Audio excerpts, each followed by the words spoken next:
40 hertz, remember this sound. Very low, it's like low E on the piano. But with this, I found I could help people reduce their pain and even reduce Alzheimer's symptoms. Each of these sounds features a rhythmic structure that allows it to impact cells in your body. In fact, my research recently has shown that stimulating cells with sound of this sort can reduce the risk and impact of some common health problems. This is where you're supposed to say, wait, what? And so there are two parts to this that I need to unpack for you so you can understand what I'm getting at. The first is how sound impacts cells in the body. Sound, which includes music, but not all sound is music, but all music is sound, is in essence vibration, molecular compressions in the air that come to your ear or to your skin if you feel it as vibration, as you may have done with the 40 hertz.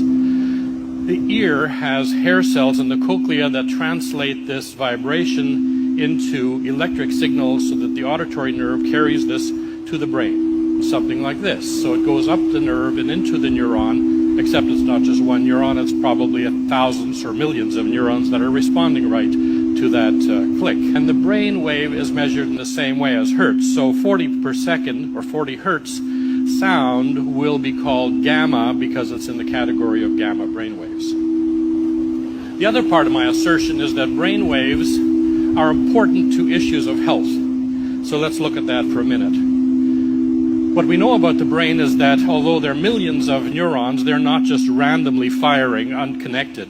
What we know is that neurons that fire together wire together. And so we have circuits within our brain. So for example, the motor circuit is multiple parts of the brain that need to connect so that you can initiate a movement, so you can control that movement and stop that movement. The memory circuit, again, connects multiple parts of the brain so that what you're experiencing now, you may actually be able to remember tomorrow as the present experience, perception, turns into short-term memory and into long-term memory.